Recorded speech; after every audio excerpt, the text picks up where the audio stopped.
जय श्री राम दोस्तों। हमारी आज की कहानी है वो मेरे दादाजी हैं। बिना माँ के अपने दूध पीते बच्चे को अपनी छाती से चिपकाए आनंद बाबू को ना ही किसी के घर शादी समारोह से मतलब था, ना ही किसी के घर अंतिम संस्कार से या किसी के घर तीज त्योहार हो। वे अपने बेटे आकाश को छोड़कर एक दिन के लिए भी कहीं नहीं जाते थे, क्योंकि उनकी यही सोच थी कि आकाश ही उनके जीने का सहारा है। वे अपनी पत्नी बिमला जी से अत्यधिक प्रेम करते थे और उन दोनों के प्यार की निशानी अपने बेटे को सारे जहां की खुशियां देना चाहते थे। उन्होंने उसे बड़ी ही शिद्दत से पाल पोस कर बड़ा किया था, लेकिन उनके लाड़ प्यार में ऐसी कौन सी कमी रह गई थी जो आकाश ने उस दिन तांडव किया। उस मंजर के बारे में सोच सोच कर ही उनका दिल दहल जाता था। जब तक वह छोटा था, एक मिनट के लिए भी अपने पिता की उंगली नहीं छोड़ता था। आनंद बाबू ने उसकी सभी इच्छाओं को पूरा करने में अपना खून पसीना एक कर दिया। वह जैसे ही बड़ा हुआ, कॉलेज की पढ़ाई करने शहर चला गया। अच्छा खासा क्या कमाने लगा कि अपनी मर्जी से अपनी शादी कर ली। फिर भी उन्होंने उसका खुले दिल से स्वागत किया, लेकिन आनंद बाबूजी कभी उसे फोन लगाते तो झल्ला उठता। उस दिन तो उसने हद ही कर दी, जब आनंद बाबू ने उसे फोन करके बताया कि वे घर के बाथरूम में गिर गए हैं और उनकी कमर में बहुत ज्यादा दर्द है, इसीलिए आकर उनका इलाज करवा दे। तो वे गुस्से से तमतमाया हुआ मोटरसाइकिल उनके पास ले आया। आनंद बाबू घर के आंगन में बैठे थे। वह अपनी मोटरसाइकिल आंगन में ही ले आया।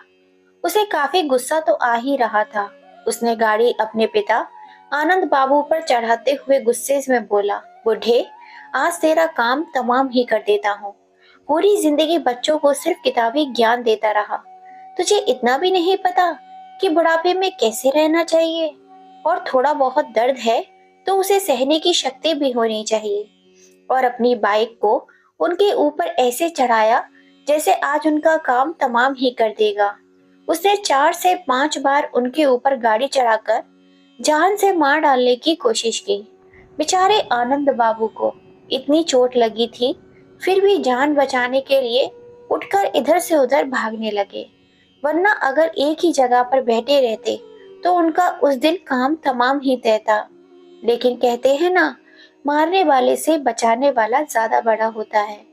आनंद बाबू के साथ भी बस वही हुआ। जब वह भी उनके ऊपर गाड़ी चढ़ाने वाला होता है, तब उसकी गाड़ी ऐसे स्लिप होती है कि वह खुद ही गिरते गिरते बड़ी मुश्किल से संभल पाता। इसलिए फिर थक हार कर उसने अपनी जेब में से 200 का नोट निकालकर आनंद बाबू के मुंह पर मारा और अपनी गाड़ी से तुरंत वापस चला गया। आनंद बाबू ने उस 200 के नोट को उठा तो लिया, लेकिन अपनी फूटी किस्मत पर खूब रोए। फिर भी अपने बेटे से इतना प्यार करते थे कि उसे बद्दुआ नहीं दे पाए। फिर अपनी पत्नी बिमला जी की फोटो के सामने अपने आंसू पोंछे और मुस्कुरा दिए। यह घटना लगभग दोपहर के समय की थी, इसलिए आस पड़ोस वाले सभी अपने अपने घर में आराम कर रहे थे। लेकिन आनंद बाबू दर्द से व्याकुल थे, इसलिए अपने मन को बहलाने के लिए बाहर बैठे हुए थे। लेकिन इस घटना को आनंद बाबू के दोस्त माधव जी की बहू ने देखा था। उसने करीब 1 महीने बाद उस बात को अपने ससुर जी को बताई।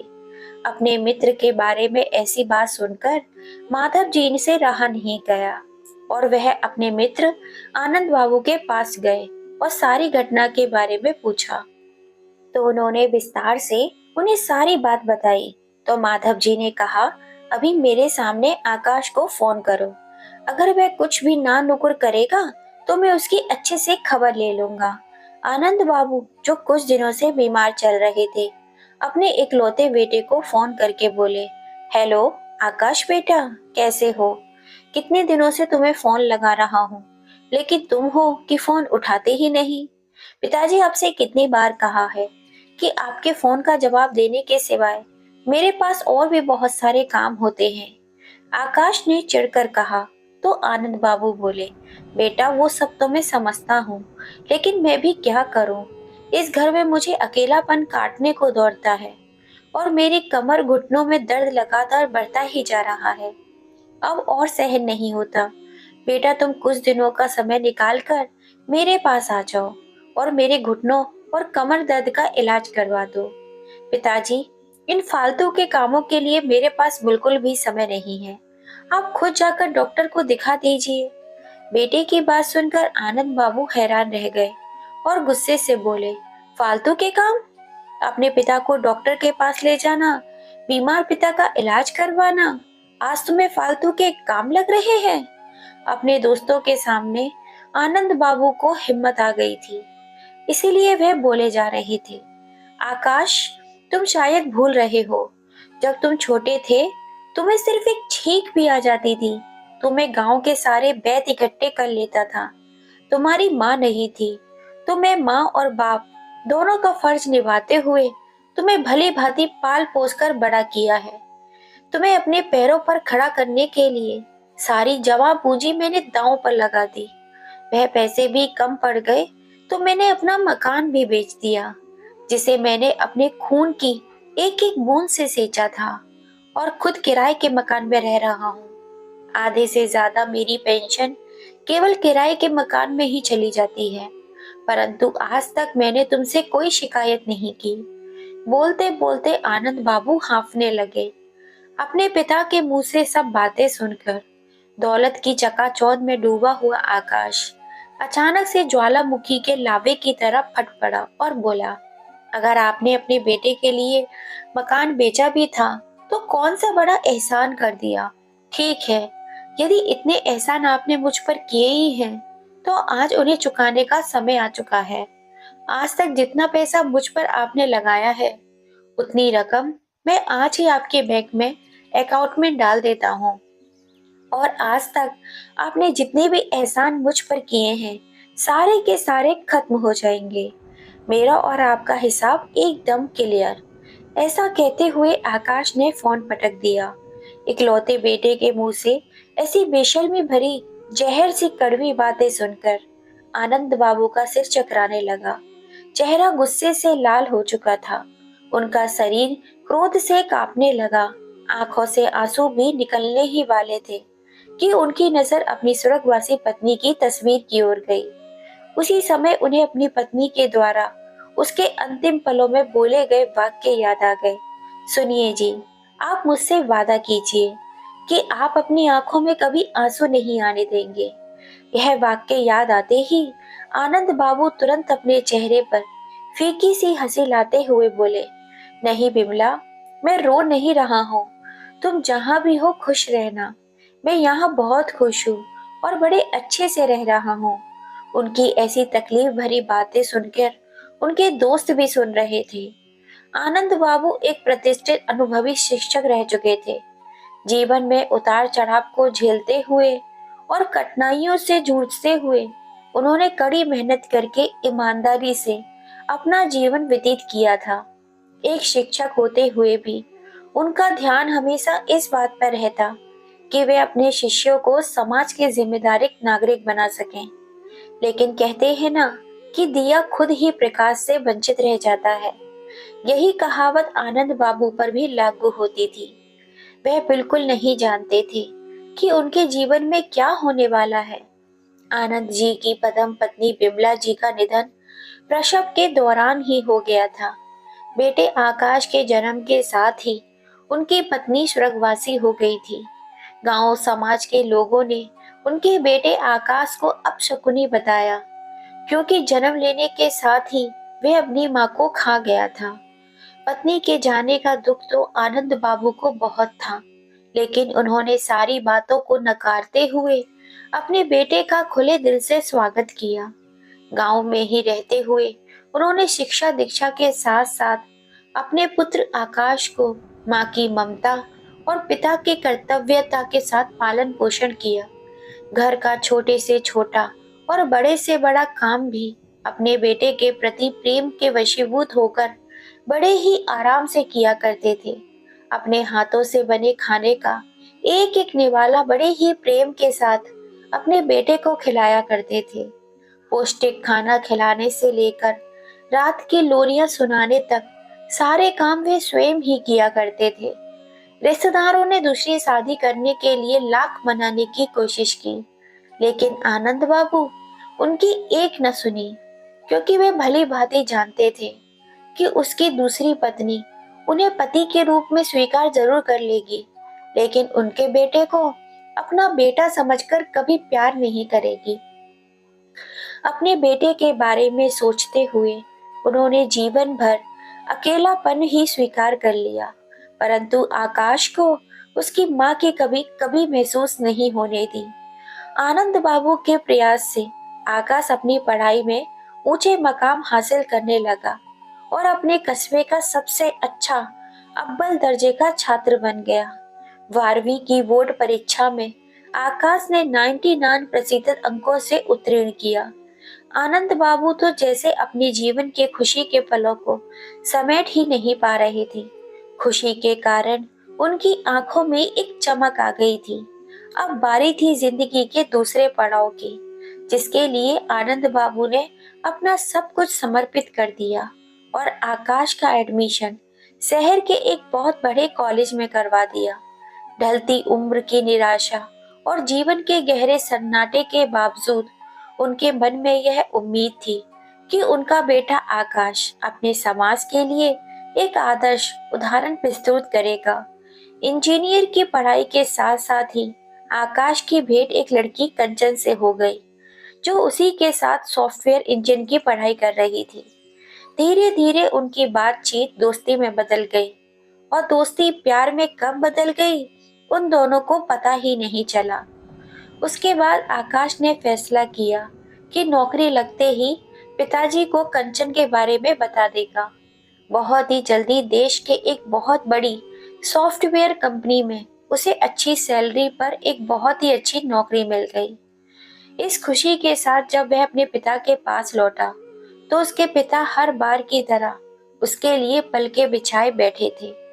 अब आकाश के दिल में दुनिया की चकाचौंध ने दस्तक दे दी थी। अब पैसा उसके लिए एक बहुत बड़ी चीज बन गया था, जिसके सामने पिता का प्यार, समर्पण और त्याग जैसी चीजें उसे छोटी लगने लगी थी। लेकिन अभी कुछ बची हुई संवेदनाएं थीं, जिन्हें वे अपने पिता के साथ बांटना चाहता था, और लगे हाथ ही उसने सोचा कि पिताजी को कंचन के बारे में बताने का उचित समय आ गया है। जैसे ही उसने अपने पिता को इस बारे में बताया तो उनके जीवन में तो मानो आनंद की हिलोरे पैदा हो गए। वे अंदर ही अंदर बहुत खुश हुए। 2 दिनों के बाद आकाश ने अपने पिता को कंचन से मिलवाया। कंचन से मिलने के बाद आनंद बाबू उसके आचार विचार से बहुत ही प्रभावित हो गए। उसका व्यवहार, बातचीत का ढंग और सलीका उन्हें बहुत पसंद आया। उन्होंने शादी के लिए तुरंत हाँ कर दी। बहुत ही जल्दी शहर में आकाश ने अपने पिताजी और कुछ नजदीकी रिश्तेदार की उपलब्धि में कंचन के साथ विवाह कर लिया और उसके बाद काम के सिलसिले में ही मुंबई चला गया। लेकिन आकाश वहां जाकर वहीं का होकर रह गया और अपनी पत्नी के साथ मुंबई में ही सेटल हो गया। परंतु दूसरी ओर उम्र के इस पड़ाव में आनंद बाबू का अकेलापन उनकी चरम सीमा तक पहुंच चुका था। पहले तो आकाश हर तीसरे चौथे दिन फोन कर लिया करता था, परंतु आज कई सप्ताह बीत जाने पर भी उसके फोन की घंटी सुनने के लिए आनंद बाबू के कान तरस गए थे। अक्सर कहा जाता है कि शादी के बाद बेटा बहू के कारण बदल गया, परंतु यहाँ उल्टा था। कंचन हर सोच शाम को आनंद बाबू को फोन लगाया करती थी और उनका हालचाल जान लिया करती थी, और अपनी बहू कंचन के मुंह से 2 प्यार भरे बोल सुनकर आनंद जी का अकेलापन कुछ कम हो जाता था। परंतु अपने बेटे के इस रूखे व्यवहार से परेशान हो जाते थे। वह भी अपने पति आकाश से इसी बात को लेकर झगड़ा किया करती थी कि अपने काम में इतना व्यस्त ना हो जाओ कि अपने जन्म देने वाले अपने पिता के लिए उनके पास समय ही ना हो। परंतु उस पर तो केवल पैसा कमाने का ही भूत सवार था। अपनी पत्नी की बात सुनकर भी वह अनसुना कर देता था। अपने अध्यापक की नौकरी से तो आनंद बाबू रिटायर हो चुके थे। अपनी सारी जमा पूंजी और मकान तक वो अपने बेटे के नाम कर चुके थे। घुटने और कमर दर्द, अकेलापन दिन पे दिन उनके साथ बढ़ता ही जा रहा था, जिसके कारण उन्होंने आज अपने बेटे को फोन लगाया। परंतु दूसरी ओर से जो जवाब आकाश ने दिया, उनका दिल अंदर तक दहल गया था।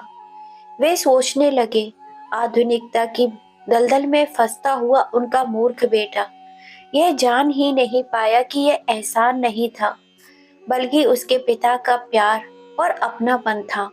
वह जानते थे कि हाई प्रोफाइल सोसाइटी में बुद्धिजीवी मानसिकता ने उनके बेटे के विवेक को छीन लिया है।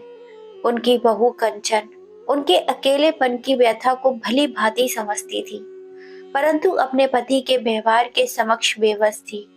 इसी दौरान कंचन और आकाश के घर आनंद बाबू की अगली पीढ़ी ने दस्तक दी और आकाश के घर नन्हे मुन्ने की किलकारी से गूंज उठा। पोती के होने की खबर सुनकर आनंद बाबू स्वयं को रोक नहीं पाए और अगले ही दिन अपने बेटे के घर पहुंच गए। अपनी पोती से मिलकर उन्हें इतनी खुशी हुई मानो उनके जीवन का सबसे अनमोल तोहफा आज उन्हें मिल गया हो। तभी तो कहा जाता है कि मूल से धन कई गुना ब्याज प्यारा होता है। अपने पोती को अपनी गोद में उठाकर उन्हें ऐसा लगा जैसे वक्त 30 साल पीछे चला गया हो और उनका छोटा सा आकाश उनकी गोद में आ गया हो। नवजात के नामकरण का अधिकार कंचन ने आनंद बाबू को दे दिया और दादाजी ने अपनी पोती का नामकरण किया। करण का मतलब होता है रोशनी। उसके आने से आनंद बाबू के जीवन में रोशनी आ गई थी। उसके प्यारे से चेहरे को देखते हुए उनके मन में वात्सल्य उमड़ आया और आंखों में खुशी के आंसू आ गए। जब कंचन ने यह दृश्य देखा तो उसे बड़ी ही प्रसन्नता हुई, क्योंकि कई सालों के बाद उसने अपने ससुर जी को इतना खुश देखा था। उनके चेहरे पर एक मुस्कान थी। अब उसने ठान लिया था कि वे उनके चेहरे की इस मुस्कान को फीकी नहीं पड़ने देगी और उन्हें अपनी पोती से दूर नहीं जाने देगी। करीब एक सप्ताह बाद अपने बेटे के घर गुजारने के बाद जब आनंद बाबू ने वापस जाने का सोचा तो कंचन ने अपने पति आकाश से कहा, अजी एक बात कहूँ, काफी समय के बाद मैंने पिताजी को हंसते मुस्कुराते हुए देखा है। अपनी पोती को पाकर उनके चेहरे पर एक अलग ही रौनक आ गई है। दादा बनने की खुशी उनके चेहरे पर साफ झलक रही है। मैं चाहती हूँ जी कि उनका यह चेहरा हमेशा यूं ही मुस्कुराता रहे। इसीलिए आज से पिताजी भी हमारे साथ ही रहे तो कैसा रहेगा। कंचन ने यह बात इतनी विनम्रता से और प्यार से कही कि आकाश के पास मना करने का कोई कारण ही नहीं बचा। अब आनंद बाबू अपने बेटे के घर मुंबई में रहने लगे थे। अपनी पोती रोशनी का साथ पाकर उनकी जिंदगी को मानो एक नए मायने मिल गए थे। नन्ही सी रोशनी को अपने दादाजी का साथ बहुत ही अच्छा लगता था। उनकी गोद में आकर उसे एक अलग ही तरह की खुशी मिलती थी। समय निकलकर कंचन अपने ससुर जी को घुटने और कमर के बड़े स्पेशलिस्ट के पास लेकर गई और उनका अच्छे से इलाज करवाया, जिससे उनके घुटने और कमर दर्द में धीरे धीरे ठीक हो रहा था। अब वह सही ढंग से चलने फिरने लगे थे। वह इस बात का पूरा ध्यान रखती थी कि आनंद बाबू को उनके घर में रहकर किसी तरह की कोई तकलीफ ना हो। समय बीतने के साथ साथ जैसे जैसे रोशनी बड़ी हो रही थी, अपने दादाजी के प्रति उसका प्रेम और भी ज्यादा गाढ़ा होता जा रहा था। लेकिन वही उनका बेटा आकाश धीरे धीरे उनसे पूर्ण रूप से कटता जा रहा था। आनंद बाबू का जोर जोर से खांसना, घर के किसी काम में बोलना, टोकना उसे बिल्कुल भी पसंद नहीं था। आकाश की काम की व्यवस्था और चिंताएं भी लगातार बढ़ती जा रही थी, जिस कारण वह एक रात शराब पीकर नशे में धुत होकर घर लौटा। आनंद बाबू को यह सब देखकर बहुत दुख हुआ और गुस्सा भी आया, लेकिन उसे उस समय उन्होंने कुछ कहना उचित नहीं समझा। परंतु धीरे धीरे समय बीतने के साथ अब शराब पीकर लौटना आकाश का हर रोज का काम बन गया था। अक्सर शराब के नशे में वह कंचन को भी गालियां देने लगा था। आनंद बाबू ने चुप बैठना अब उचित नहीं समझा और एक दिन उसे अपने पास बिठाकर समझाने लगे। देखो बेटा, आकाश, ये शराब पीना कोई अच्छी बात नहीं है। इसने ना जाने कितने घरों को उजाड़ कर रख दिया है। मैं कई दिनों से देख रहा हूँ कि तुम रोज शराब पीकर घर आते हो। कल तो तुमने हद ही कर दी, जब तुमने बहू को भी गालियां दी। तुम्हें शायद मालूम नहीं तुम्हारा जीवन किस दिशा में जा रहा है। हमारा पारिवारिक जीवन और अधिक खराब होता जा रहा है। इससे पहले कि तुम संभल जाओ और नशे से दूर रहो। पिता ने यह सब बात बड़ी ही आत्मीयता और प्रेम से कही थी, लेकिन आकाश को लगा जैसे उसके पिता की बातें, उनकी चिंताएं केवल उसे ताना मारने और सताने जताने के लिए हैं। ना जाने क्यों अपने पिता के प्यार को पूरी तरह से भूल चुका था। अपने पिता द्वारा समझाए जाने पर एकाएक भड़क उठा और बोला, पिताजी, आप मेरी जिंदगी में कोई दखल न दें तो अच्छा रहेगा। मुझे मालूम है कि मुझे कैसे जीना है, कैसे रहना है और क्या खाना पीना है। मुझे ऐसे इंसान की शिक्षा की कोई जरूरत नहीं है जिसने अपने जीवन पर कोई तरक्की नहीं की हो। यह मेरी जिंदगी है, इसे मैं अपने हिसाब से जीऊंगा, आपके हिसाब से नहीं। इसीलिए आप अपनी नसीहत अपने पास ही रखिए। आकाश की इन बातों से आनंद बाबू की आंखों में आंसू आ गए, परंतु उन्होंने चुप रहना ही उचित समझा, क्योंकि अब तो उनके पास गांव वाला मकान भी नहीं था जहां वे अकेले रहा करते थे। उनकी बहू कंचन ने भी उनकी ओर देखा और उसकी आंखों में भी आंसू आ गए। बाद में उसने एकांत में अपने पति से बात करने की कोशिश भी की, उसे समझाने की पूर्ण कोशिश की, लेकिन कंचन को भी मायूस होना पड़ा कि उसका पति अपनी तरक्की के नशे में इतना चूर हो गया है कि उसके सामने वह किसी को भी कुछ नहीं समझता। एक दिन के बाद उसके मित्र का फोन आया कि आज रात उसके घर पर पार्टी है, परंतु आकाश ने हैरानी से पूछा कि तुम तो घर में कभी पार्टी करते ही नहीं हो, तुम्हारे पिताजी इस बात की इजाजत नहीं देते थे। तो उसके दोस्त ने बताया, मैं अपने पिताजी को वृद्ध आश्रम में छोड़ कर आ गया हूँ, क्योंकि वह मुझे स्वतंत्र जीवन जीने ही नहीं देते थे। उनके आने जाने के बाद मैं आराम से हूँ। अपने मित्र की बात आकाश को बहुत पसंद आई, क्योंकि वह स्वयं भी अपने पिता की उपस्थिति में असहज महसूस कर रहा था। अब उसने भी मन ही मन में तय कर लिया था कि वह अपने पिता को वृद्ध आश्रम छोड़ कर आ जाएगा। लेकिन वृद्ध आश्रम भेजने की बात का कंचन ने विरोध किया। उसने दलील दी कि रोशनी दादाजी के साथ बहुत अच्छे से रहती है और फिर पिताजी की तबीयत भी अब कुछ ठीक नहीं रहती। यह उनके आराम करने के दिन है, इसलिए हम सबको उन्हें अपने पास रखकर उनका ध्यान रखना चाहिए। लेकिन आकाश ने उनकी एक ना सुनी और गुस्से में अपने पिता को वृद्ध आश्रम छोड़ कर आ गया।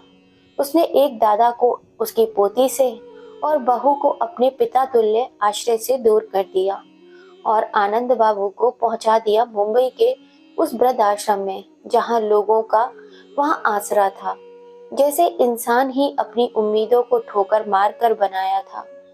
जैसे आनंद बाबू वृद्ध आश्रम में बने कमरे में जाकर बैठे तो सामने वाली दीवार पर कुछ लिखा हुआ था। शायद अपने बच्चों से सताए हुए किसी बुजुर्ग ने लिखा होगा। उन्होंने गौर से देखा तो लिखा हुआ था, क्यों बोझ हो जाते हैं वो झुके हुए कंधे, क्यों बोझ हो जाते हैं वे झुके हुए कंधे, जिन पर बैठकर कभी तुमने इस दुनिया को देखा था।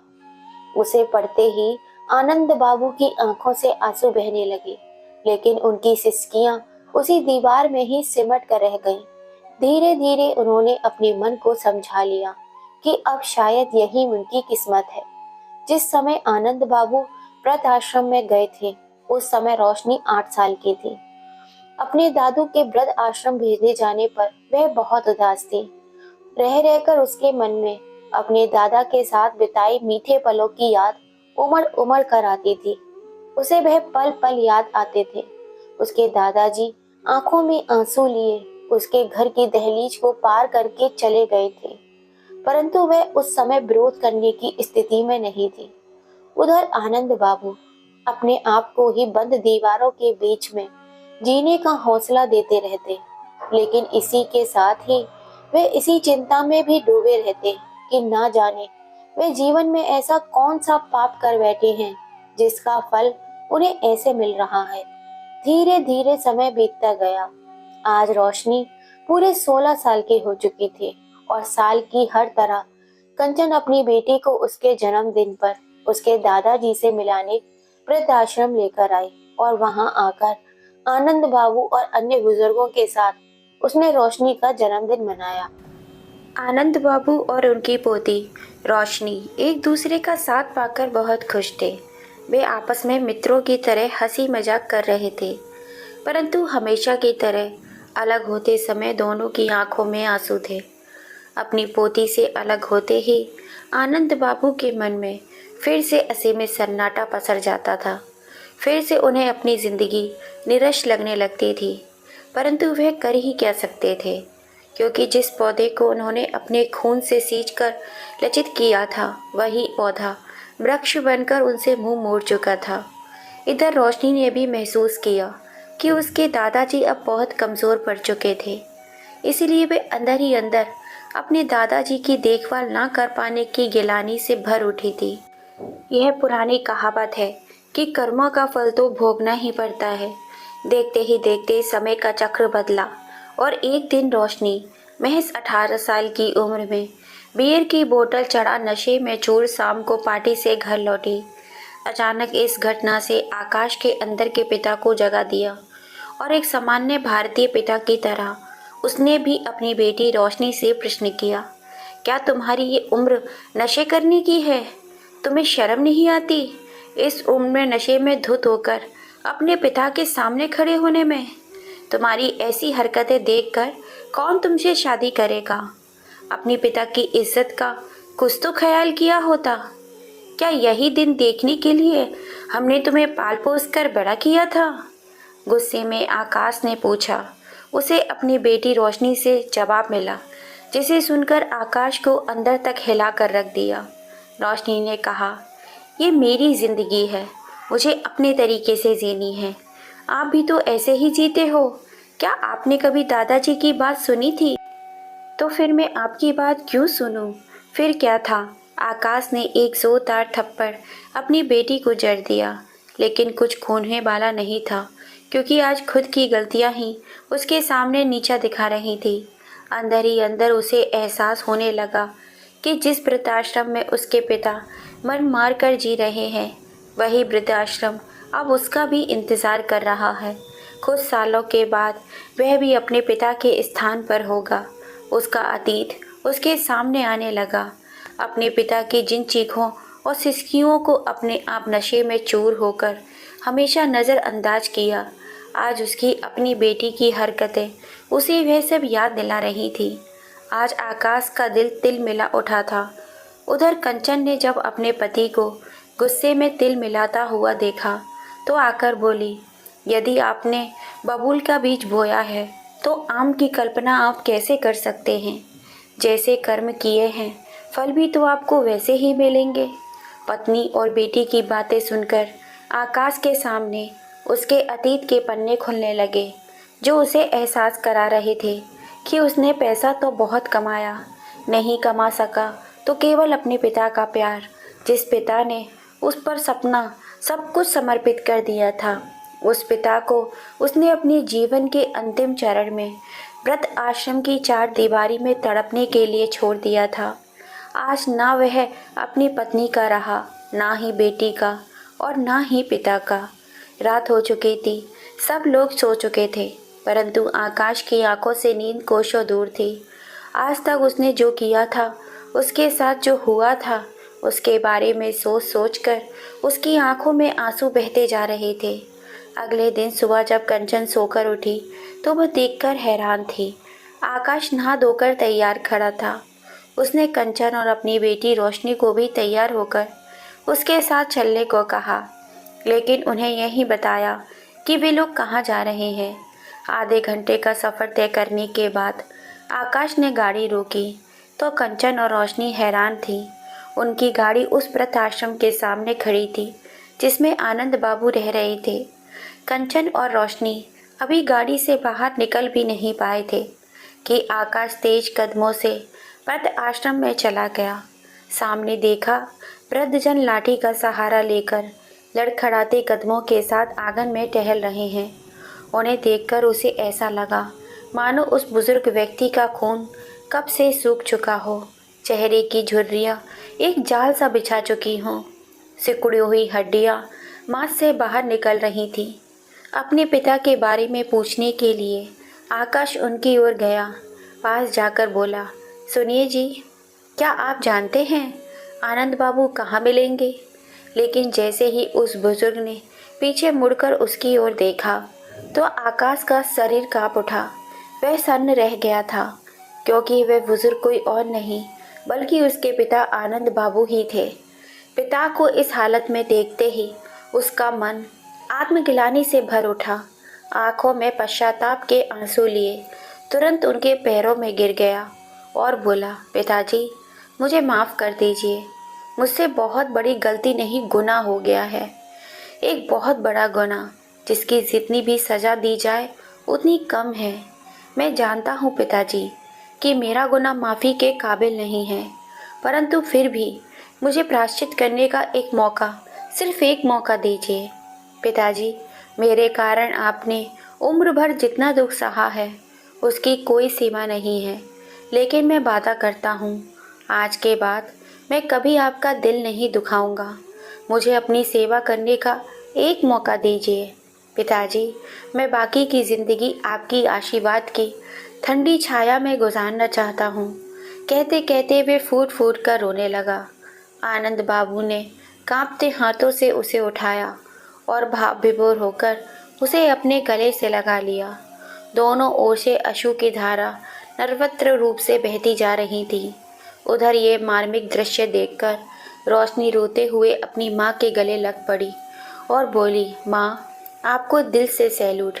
यदि आपने मुझे उस दिन दादाजी को वापस लाने के लिए पापा को सबक सिखाने का ये आइडिया ना दिया होता तो आज यह मुमकिन नहीं हो पाता।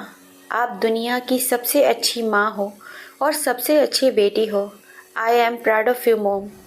दरअसल रोशनी कल रात शराब पीकर नहीं आई थी, बल्कि वह सारी घटना आकाश को सबक सिखाने के लिए कंचन और उसकी बेटी रोशनी ने ही सोची समझी साजिश थी, जिसके चलते आज आकाश रास्ते पर आ चुका था। बहू की कोशिशों के कारण ही आज एक बूढ़े पिता को वह सुकून और सम्मान मिल रहा था जिसके वह हकदार थे। कंचन ने आज साबित कर दिया था कि यदि एक बहू चाहे तो अपने परिवार को अपने प्रेम के धागे से एक करके रख सकती है। आनंद बाबू अब अपने बेटे से इतना प्यार करते थे कि वह चाहकर भी उससे नाराज़ नहीं हो पाते थे और कंचन बहू और अपनी पोती पे तो वे अपनी जान छिड़कते थे। इसीलिए अपने जीवन के अंतिम पड़ाव में अपने परिवार के पास खुशी खुशी चले गए। अपने बच्चों के पास जाकर आनंद बाबू फिर से तंदुरुस्त हो गए। अब उन्हें कोई परेशानी नहीं हो रही थी क्योंकि उन्हें सबका प्यार जो मिल रहा था। दोस्तों, कहा जाता है जैसे को तैसा। जब बेटी ने आकाश को सबक सिखाया तब उसकी आंखें खुली कि उसने अपने पिता के साथ जो किया वह बहुत गलत था, लेकिन फिर उसने अपनी गलती को सुधारा और अपने पिता की खूब सेवा की। हम तो यही कहेंगे दोस्तों, फिर कभी किसी रोशनी को अपने पिता को सबक सिखाने के लिए कोई मजबूर ना करे। प्रिय दोस्तों, अगर आपको कहानी थोड़ी सी भी पसंद आई हो तो इसे ज़्यादा से ज़्यादा नई पीढ़ी के संग शेयर कीजिए, जिससे कभी कोई आकाश और कभी कोई रोशनी ऐसी गलती ना करे। जय श्री राम दोस्तों।